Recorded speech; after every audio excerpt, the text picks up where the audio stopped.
Bonjour, bienvenue dans ma bibliothèque. Nous sommes à Montréal le 18 décembre 2013. Mon nom est Bruno Lalonde. Avant d'oublier, je vous invite samedi, le 21 décembre 2013, à partir à compter de 17 heures à ma librairie, le Livre Voyageur, pour le lancement de la 8e livraison de la compagnie Numéro. Alors, je vous y invite, je vous y attends, je vous y espère également. Il y a quelques semaines, un vieil homme m'a vendu 2 cartons de livres. Et dans ces cartons se trouvaient des recueils de poésie, dont celui-ci de Claude Roy. Le Noir de l'Aube, Claude Roy. Et également, on y trouvait des recueils de René Char et d'Henri Michaud et d'autres poètes dont j'ignorais l'existence. Et tous les recueils de ce monsieur sont tous surlignés. Et beaucoup d'entre eux sont également truffés, comme ceci, de, de photocopies, de notes, de découpures de journaux, voire même de petits commentaires qu'il a écrits, ou encore de passages des poèmes qu'il a retranscrits avec des commentaires. Donc, ce vieux monsieur-là me disait qu'il était rendu à un stade de sa vie où il devait se délester de ses livres, qu'il en fait se débarrassait de tout. Et c'est toujours avec une grande émotion que je vois des amoureux de livres comme ça, qui ont passé leur vie dans les livres, qui ont passé leur vie à lire, à les aimer, les livres, et qui, à un moment donné, eh bien, se préparant pour le grand voyage, eh bien, commencent à se désencombrer de toutes ces choses inutiles qui plombent nos vies, qui nous laissent d'un poids parfois bien lourd.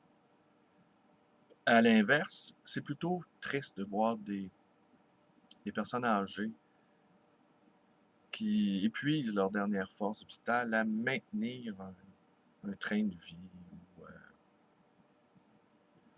ou encore à se battre pour conserver les apparences sociales. J'ai en mémoire cette petite confession qu'on m'a faite il n'y a pas si longtemps d'une dame très âgée qui répugnait à vendre sa luxueuse maison à Outremont parce qu'elle craignait le jugement des voisins. Et l'un de ses fils de se récrier: ouais, mais les voisins, là, les voisins que tu as eus, là, qui t'ont connu, eh bien, ils sont tous morts. Eh bien, pour elle, ils étaient toujours vivants. Et le regard qu'il posait sur elle la ligotait. Elle existait encore dans le regard de l'autre, même si cet autre-là est au cimetière. Alors de voir ces amoureux, ces vieils hommes amoureux de poésie, se délester de ces ouvrages aimés, est quelque chose qui me touche et qui d'une certaine façon est une préparation à mon propre délestage pour enfin allumer de l'autre côté de la vie.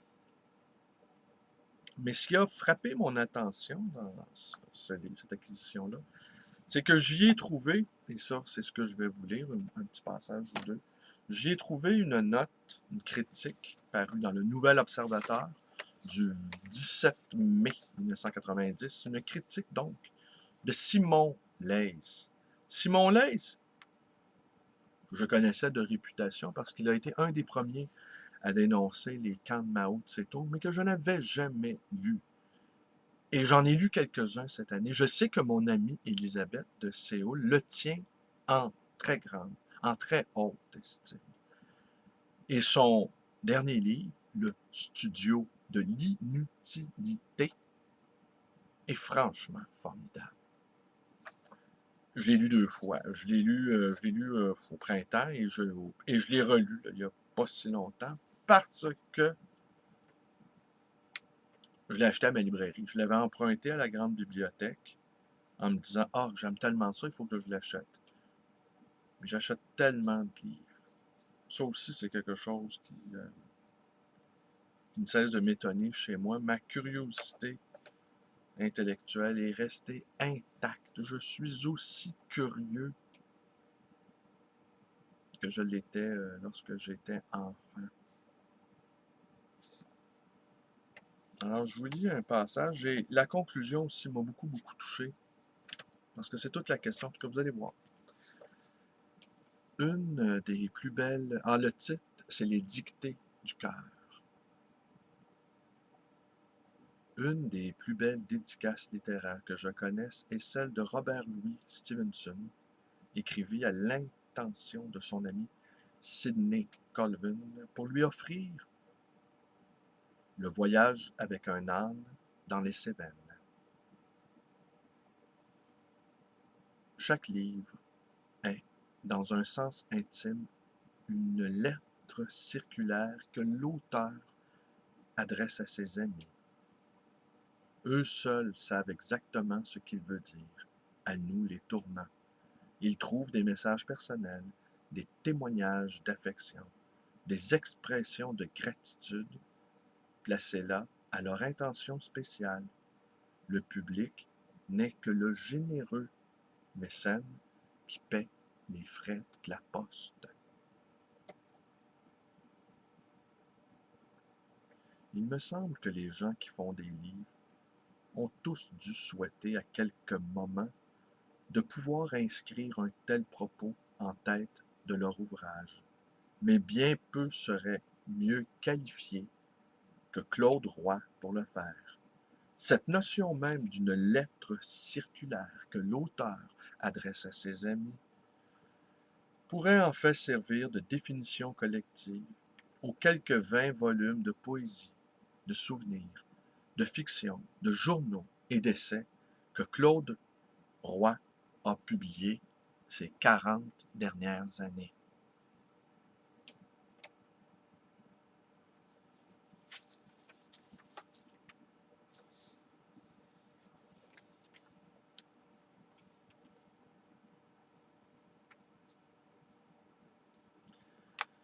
Claude Roy, donc. Il nous fait respirer le vent du large. Un jour le voici à Pékin, où il détecte le nouvel espoir de la littérature chinoise, qui avait presque entièrement échappé à l'attention de la critique étrangère. Le lendemain, on le retrouve à Moscou, où il est aussi attentif aux voix de la rue qu'à celles d'un bistrot campagnard de son Urpois. C'est d'ailleurs ce sentiment spontané et inébranlable de l'humain universel qui, à presque tous les tournants, l'a gardé de ces bourbeuses ornières où, périodiquement, le troupeau intellectuel aime à s'ébattre à grand bruit. Partout, il est curieux de l'homme, mais il ne s'occupe pas de ce que Montaigne appelait l'hommerie.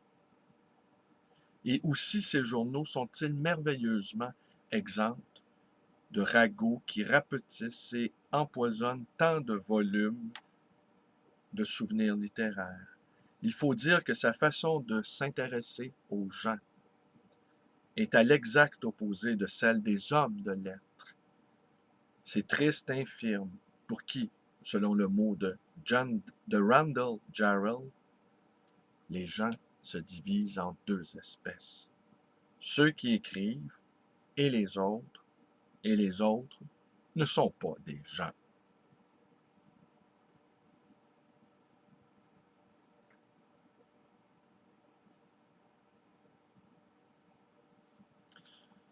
Alors, ce qu'il nous dit ici, Simon Leys, c'est que le temps de la création chez un artiste, chez un écrivain, est assez court, une quinzaine d'années.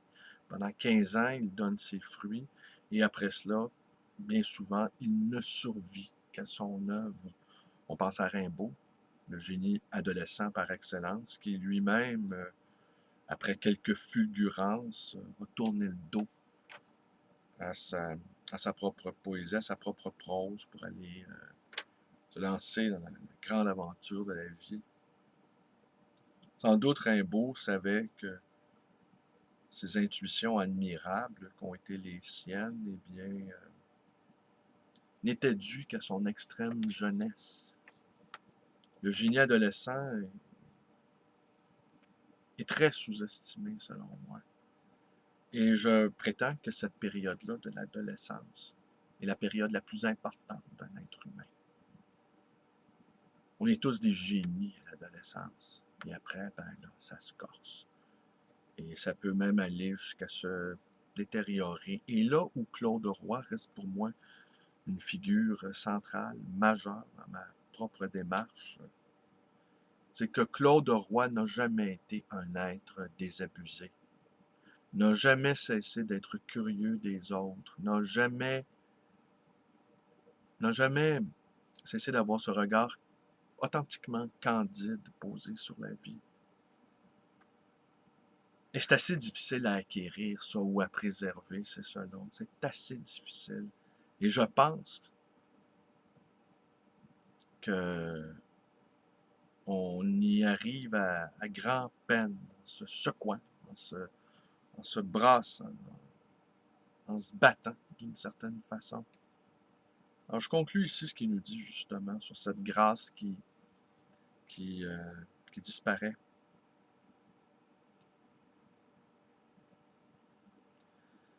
La grâce poétique n'opérerait-elle pas à l'image de la grâce tout court?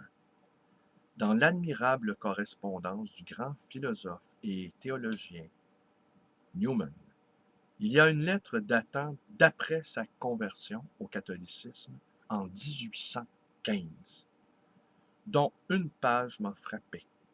Newman observait: c'est le passage du temps qui nous permet de nous connaître nous-mêmes de mieux en mieux. Le temps peut faire cela, non seulement parce qu'il augmente notre expérience, mais surtout parce qu'il nous a enlevé ces supports naturels que procurait la jeunesse. Quand un homme devient vieux, comme je suis moi-même aujourd'hui, il découvre combien il y avait peu de grâce en lui. Et comme ce qu'il avait autrefois pris pour un effort de la grâce n'était qu'un effet de la nature, alors il perçoit enfin son propre néant.